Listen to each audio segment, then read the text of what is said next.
What if I told you that the reason you're not getting what you want at work has nothing to do with your performance, your qualifications, or even how much your boss likes you? Research by Francesca Gino and Deepak Malhotra from Harvard Business School shows that having strong alternatives changes how you negotiate. You become more confident and willing to take risks. But here's the thing, most of us negotiate from the worst possible position, desperation. Well, if I have another job offer, if I have somebody in the background who said, Rich, the moment you leave your current industry, I'll give you $1 million a day to work for me, I'm going to negotiate a lot harder with you because I can afford to walk away. Now, if I have nothing and I lose what I have, I might lose my apartment, I might lose everything. My walkaway alternative is terrible. And so I'm not going to have a lot of power negotiating with you. That was Richard Birke, who's a mediator, negotiation expert, and one of the most experienced deal makers in the world. He's a Harvard Law graduate who went on to lead research at Stanford, taught business decision-making for 25 years, and now handles billion-dollar disputes, including cases like Enron and Trump University. But today, he's here to talk to you about something much more personal, your career. What if the key to getting what you want at work isn't how you ask, but how easy it is to walk away? You are listening to Truth, Lies and Work, the award-winning podcast where behavioural science meets workplace culture. We are brought to you by the HubSpot Podcast Network, the audio destination for business professionals. My name is Leanne. I'm a chartered occupational psychologist. My name is Al. I'm a business owner. And we are here to help you simplify the science of work. And as you would have heard already, we're joined by Richard Birke, who spent 40 years mastering the art of negotiation. He's a Harvard Law graduate who became Associate Director of Stanford's Center on International Conflict and Negotiation, then spent 25 years as a law professor teaching decision-making. Now at JAMS, he handles billion-dollar disputes such as Enron, Trump University, and massive corporate settlements. And what he's discovered will genuinely surprise you. You know how we always think negotiation is about being persuasive or charming, or even having the right arguments? Well, it turns out that's completely backwards. The most powerful negotiators don't win because they're great talkers. They win because they have something called a BATNA. BATNA stands for Best Alternative to a Negotiated Agreement, and the psychology behind it is really interesting. When you have a strong alternative, your brain literally operates differently. You're more creative, more confident, and paradoxically, more generous in negotiations. So today, we're going to show you how to create your own BATNA so you can negotiate like a pro. We're also going to look at why most people negotiate badly. We're also going to give you a step-by-step system for getting anything you want at work, not through manipulation or aggression, but through preparation and strategic thinking. So, are you ready to discover the secret that world-class negotiators have been using all along? Let's find out after this very short message from our lovely sponsors. Welcome back. So here's the thing. Before you can negotiate for anything, you need to know what you actually want. And Richard has this brilliant technique for figuring that out, because our wants change depending on our mood, maybe even the time of day, whether we've had coffee. One of the basic questions in negotiation is, what do I want? And, because it's hard to get things if you don't know, if you can't articulate them, at least to yourself in the privacy of your own home. So you have to be able to think, what do I care about? What do I want? And yet, I know that wants are very transient. There are things that I might want 10 o'clock at night when I'm getting ready to go to sleep. And then I wake up in the morning and think, yeah, maybe not. I try to, there's a wonderful social scientist who says, the me that makes my lunch in the morning is a different person than the me that opens my lunch at noon. And sometimes the me at noon says, who packed this? And why did they think I would want, 4 lettuce leaves? It was like, so the me in the morning was thinking about a healthy lunch, and the me at lunchtime wanted something more substantial. So knowing that wants are transitory, that some of them change, that they're dynamic, not static. When I'm thinking about any kind of decision or negotiation, I usually take out my phone and I have a little notes section, as we all do in our wonderful little computers in our pockets. And I'll just make a caption of whatever it is I'm thinking about. Where do I want to go on vacation? Which car do I want to buy? Should I leave my job? What will I do next? It could be anything. And I might have a thought when I'm commuting to work and think, oh, open my phone note, put that in. I might have a thought later when I'm at lunch. I might have a thought when I'm at dinner. And I will just sort of keep that list of phone notes until I start to see that I'm not adding anything new. Because I will notice that there may be basic conflicts on there. Like, I want to lose weight and I love to eat pints of Ben and Jerry's. And so what I will have to first admit to myself, and this is a tough one, is it's hard to know what you want because sometimes you want things that are mutually exclusive. What Richard's describing there is actually backed by psychological research from Barry Schwartz, link in the show notes. When we make decisions under emotional stress, like when we hate our job, our cognitive load increases and we start to limit our own options. It's called choice overload, and it makes us worse negotiators before we even start. And this is where most people make their first mistake. They decide they only want one thing and refuse to consider alternatives. Richard calls this bargaining against yourself. A mistake that many people make is they bargain against themselves and they reduce the bargaining range before they've ever found out what's available. So if I say, do I want a red car or do I want a blue car? And I decide I only want a red car and I will not even consider blue cars. And then I go to the car dealership and I start asking for cars and they say, would you consider another color? And I say no. I never find out that there was a blue car that they were willing to sell me for $1. That would have been the perfect car and it would have made me very happy. But I've already limited the bargaining range by negotiating against myself in advance.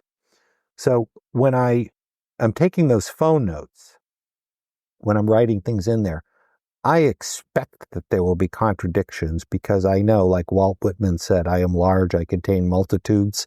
Some of those multitudes don't exist in the same universe as some of the others.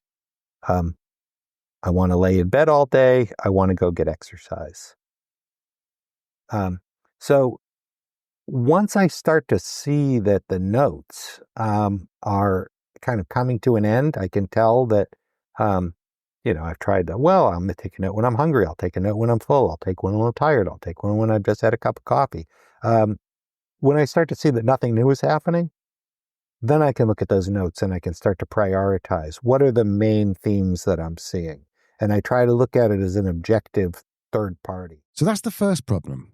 We don't know what we want. And the second problem is we limit our options before we explore them. The third problem is that most people just don't prepare properly. They think negotiation is about being clever in the moment. But Richard says it's actually about the work you do beforehand. First thing I would ask you is, well, tell me about your discontent. What is it? Were you happy once and now you're not? Because that could be your interests have changed. You've gotten bored. Something has changed at work. But I want to find out what happened. What do you care about? Because your discontent is going to be highly revealing about the things you want more of and less of. So I want us to be 100% clear on that. Is it just money? Is it something else, right? What's the issue there? Then I'm going to ask you questions about your relationship with your boss. Say, okay, so can you have an exploratory conversation without it going to a bad place? Can you say, I'd like to talk about making a change? Is your boss going to say, well, the change could be, we'll just remove your name from the door and you'll be, or do you socialize and say, yeah, I think that they'd be open to that. So I'm going to first start thinking about what do I want? And then I'm going to think, how do you inquire about what's available? Right? Can that be a collaborative conversation with your boss? So we've established that most people negotiate poorly because they don't prepare, don't know what they want, and limit their own options. Now, this is where we get to this BATNA idea. And honestly, when Richard first explained it to me, it completely changed the way I think about every conversation I've ever had at work. Let's learn more about this BATNA after this very, very short break. Welcome back. Here's where it all gets interesting. Richard has a framework that solves all of these problems. It's built around 3 questions, and the third one is where the real power lies. But firstly, Let's just remind ourselves what BATNA is. Can you just tell us what the BATNA was? That was an acronym, was it? Best alternative to a negotiated agreement. It's what you walk away to. I like to boil things down to simple, easy to remember rubrics. And I think in every decision and every negotiation, you want to ask yourself 3 hard but basic, simple questions. And the first one is, what do I want? And like we say, that one's hard. So if you're thinking, do I want to leave my job? Do I want to make my job better? Well, what does better mean? Because better is going to be eclectic. It's going to be better to you. You need to separate out the means to an end from the end. It's like, well, I'd like to get a raise. Well, why? Well, because I want a nicer car. Well, maybe the company can lease you a car. Right? There may be other options. There may be so the interest versus the way to achieve that interest are different. So the first question everybody should ask themselves is, what do I want? The second question that they should ask is, what's available? Because many people in decision making become attached to things that would never in a million years happen. So you need to think, what's available? Because it's no use getting attached to things that are never going to happen. And when I say what's available, part of what makes that complex is, let's say we're in a negotiation. You're my employer and I'm looking for a change of status. What's available is going to be a product of what you're going to say yes to.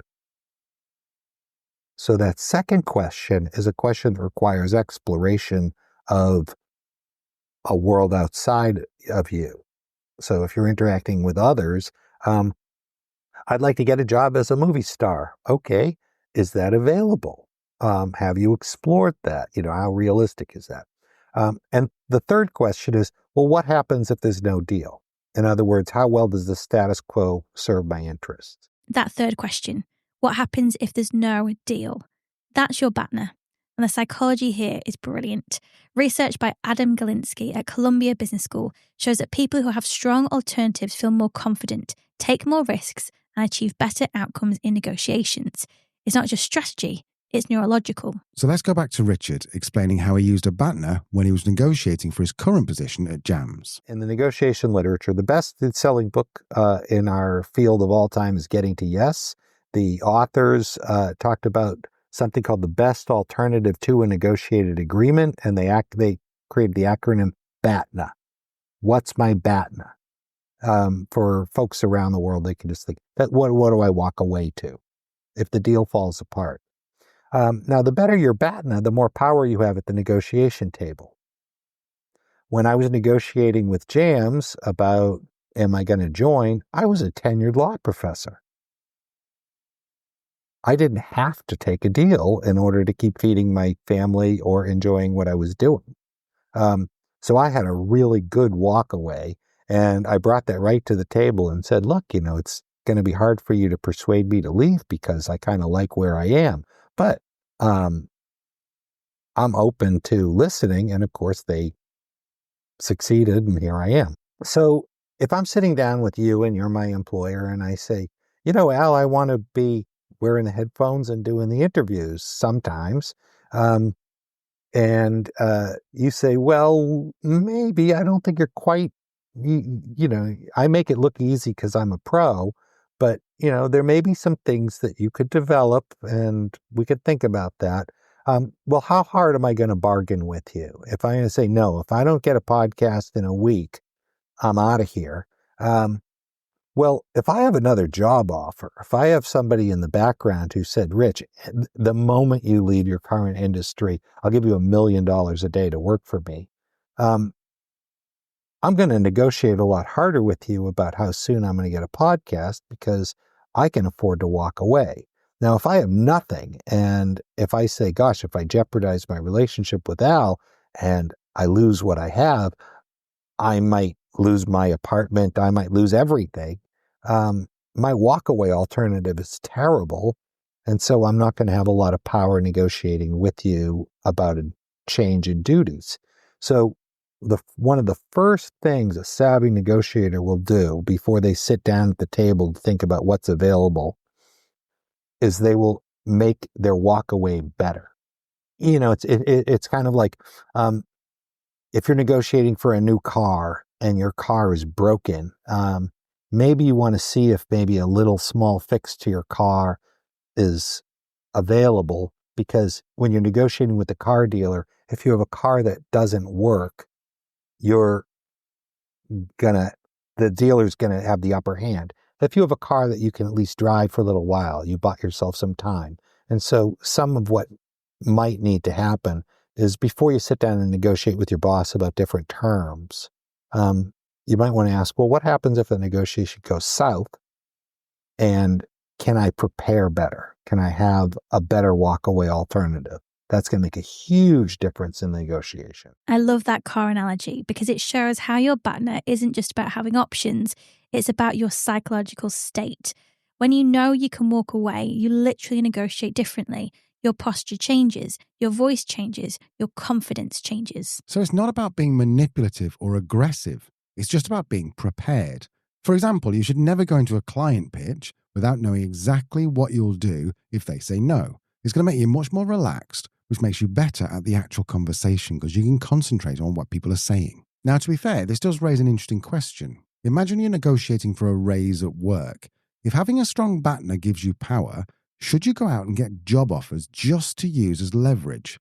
I asked Richard about this because honestly, it felt a bit weird to me. That doesn't really feel that ethical to me. I mean, if you're just using a job as leverage, right, you have to go back to the what do I want? And maybe you say, well, geez, I don't want to have bad relationships in the industry. And so, I'm kind of poisoning the well if I go and, let's just say, flirt with a lot of people with no intention of ever taking a next step. That'll quickly become known. And I don't think that'll feel good to you as well. But I don't think there's anything wrong with being open to exploring. When Jams was talking with me about joining, I didn't really ask them. They asked me.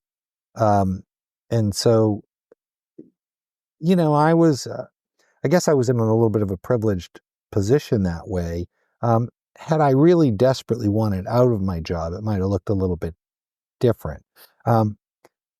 But I wasn't going to go try to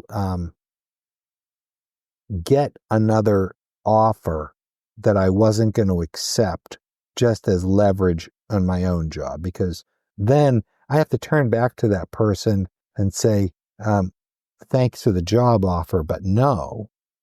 And if they say why, it's like some level of, well, I was just using you as a tool. And maybe some people feel fine about that, and but I wouldn't. Now, exploring, seeing what's available, talking to friends in other industries or adjacent industries. A lawyer talking to a lawyer at another firm, saying, "How are things over in your shop? Are you looking for people? What kind of qualifications? How do mine match up?" There's a lot that you can do short of applying for a job strategically just as leverage. What Rich is touching on there is something psychologists call authentic self-presentation.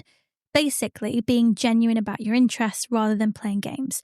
And there's research from the China Europe Business School showing that people can actually sense when you're being strategic versus when you're being honest, and it affects their willingness to cooperate. Now, there's another question, something I read about, and it's about whether you should pretend to want something you don't actually want just to get something you do want.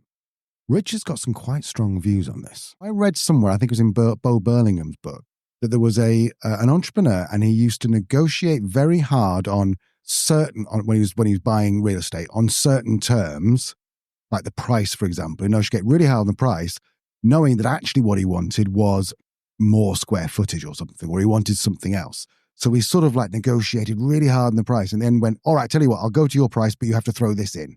And the point was he was prepared to pay the price and all he wanted was the thing that he asked him to throw in at the very end, like a sort of offhand comment.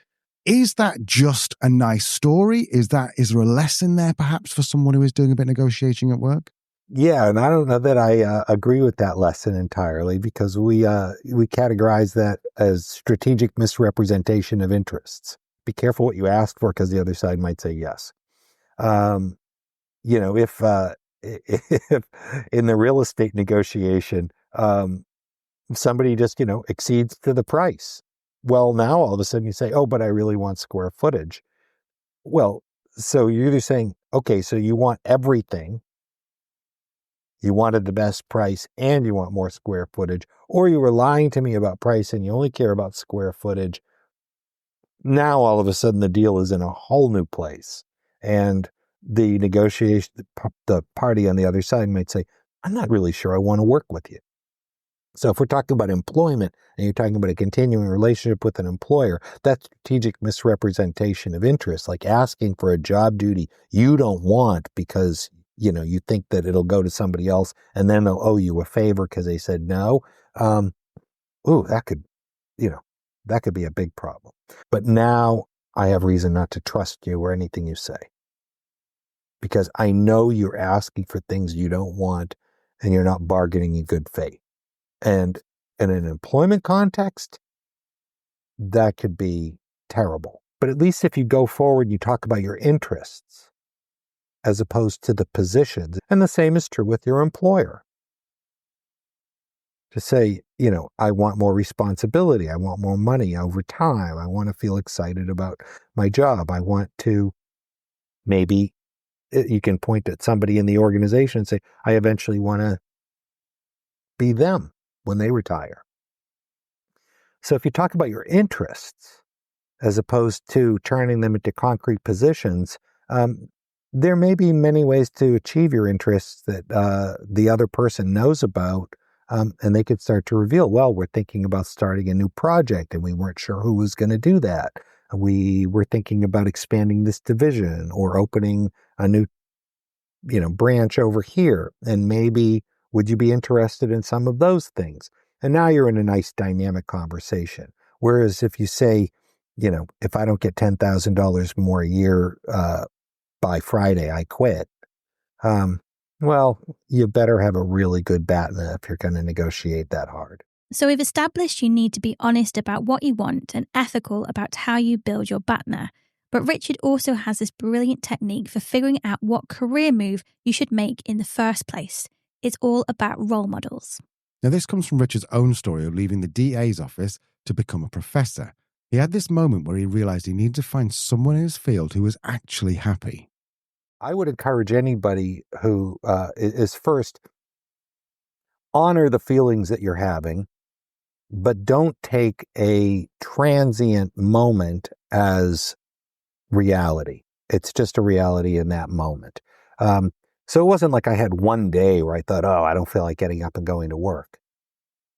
It was the beginning of a seed of something that kept going on. And I realized, okay, I need to make a change. And so first thing, honoring your own sense of where you need to be and what you want to do. Secondly, have a role model. I have a daughter adopted from China, and she was super excited to see Asian figures represented as the leads in movies, right? And so, there was that sort of, if you can see it, you can imagine it. And so I think in your profession, just ask yourself, if you could be any person in your field, who would it be and why? Right. And so I started making decisions based on role models who were one step ahead of me in the path toward happiness. And of course, the funny little paradox was happiness is the journey, not the destination. So once I was moving toward a goal, I realized I was waking up in the morning and I was excited again. So that served me well, and that's a piece of advice that I give everybody. Step back and always imagine, is there something you want to do? And if there is, it's probably because you saw somebody doing it and thought, ooh, I'd like to be doing that. Right, so let's just bring this all together for a second. You've worked out what you want using the phone notes technique. You've identified a role model, someone who's genuinely happy, and you've built your BATNA ethically. Now what? How do you actually have that conversation with your boss? This is where Richard basically becomes your negotiation coach. He walks through exactly what questions to ask yourself before you sit down with your manager. As a practical matter, if I were helping you, I'd say, why are you unhappy? What do you think would make you happy? And tell me about your boss. So that's a practical way of saying, taking the big questions and turning them into a context. And of course, you're going to have answers to those questions with me, and those are going to lead to additional questions as well. So with the limited information that I have now, that's about as far as I could get. But if you started to enrich the story and tell me, I would like to do more of this, and say, oh, sounds like you should be inventing a new AI company. And finally, there's this question of timing. How long should you wait before deciding whether to stay or go? Richard's approach here is really smart.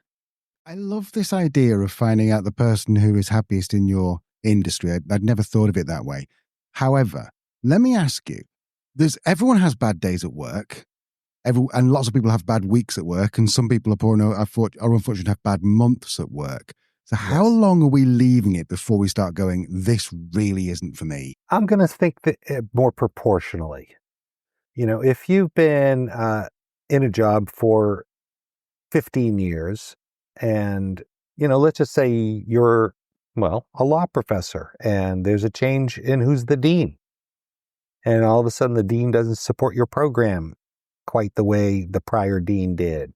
Or, financially, or class schedules, or, whatever. Things aren't the way they used to be. And we put on our rose-colored glasses and we say, wow, yesterday was so much better. 15 years, one bad semester is not enough to say time to go. If you're in your first semester and you hate it, maybe it was a bad fit. So I think that you can't make that decision in isolation. So there you have it, the BATNA method. It's not about being ruthless or manipulative. It's about understanding how true negotiating power comes from having genuine alternatives. And like Richard said, when you have a good BATNA, you can actually afford to be more generous in negotiations because you're not coming from a place of desperation. Your entire psychology is going to change. Which brings us back to that preparation piece. As we said before, people with strong alternatives don't just get better outcomes, they're more creative problem solvers, and they maintain better relationships because they're negotiating from confidence, not fear. There's a very famous book by an FBI guy, I think his name's Chris something, Negotiation. Chris Voss. Yes, Chris Voss. Never split the difference. My question is that a lot of the stuff in that book, you can read it and you go, oh, so if I just use certain words in a certain way, I'll get my own way. Doesn't seem as simple as that. In order to sell a book, you have to distill things down into some pretty simple phrases that are memorable. And, Chris Voss is a brilliant negotiator. He's a great marketer. It's a very popular book, and there's a lot of great stuff in there. But everybody who's giving advice in some respects cannot get outside of that's the advice that they would give themselves. So, I would say it's not enough to read one negotiation book, no matter what that book is. Read 3, 4, 5 negotiation books and ask yourself what they all have in common. And if you read Getting to Yes, or if you read, Lax and Sabinius, books on negotiation, that are Harvard Business School people, or Max Bazerman's books, whatever. There's plenty. And there's, you also want to be looking for books written by authors who feel like maybe they resemble you. I'm going to do a plug for a book by a colleague.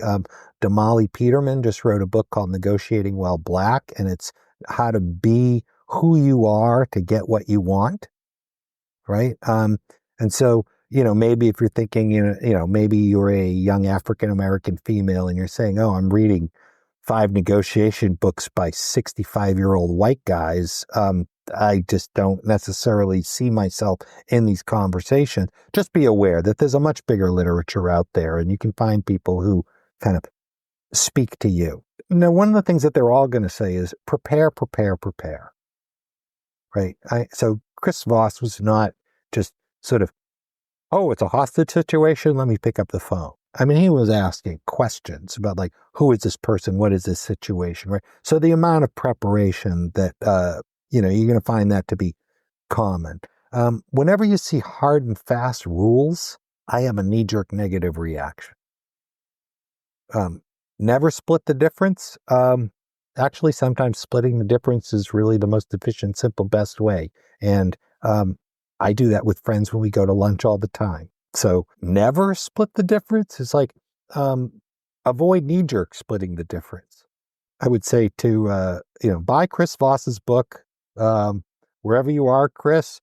I'm a fan, but you're not the only voice out there. And I think the title of your book, well, provocative, maybe it was a little bit too absolute for me. So always prepare and then take everything else with a grain of salt. So here's your homework this week, and this is going to sound completely mad, but trust me just for a second. I want you to go out and try and negotiate for something you absolutely do not want. Maybe it's a car you hate, or a service you'd never use, or a product that's completely wrong for you. Brilliant, because your BATNA is perfect. You genuinely don't want it. You can walk away from anything they offer because you never wanted it in the first place. Just be careful not to talk yourself into actually buying it. Exactly. And pay attention to how differently you feel in that conversation. Notice how relaxed you are, how curious you become about their position, how willing you are to explore creative options when you've got zero attachment to the outcome. Then ask yourself, how can I bring this same energy to the negotiations that actually matter? The promotion conversation, the salary review, the project assignment you really want. If people want to learn more about you, where's the best place for them to go, Rich? jamspathways.com is a wonderful website where you can learn more about how some of the ideas that I've been thinking about for decades are manifesting themselves in practice at work. You can also easily link to my bio, and I'm also on the main JAMS site, which is just jamsadr.com. So feel free to reach out to see if there's a question I can answer for you, or whether there's something that our company can do for yours. We'll be back next week with another deep dive into the science of work. Until then, remember, your BATNA isn't just your plan B, it's your secret weapon. This is Truth, Lies and Work. We will see you next week.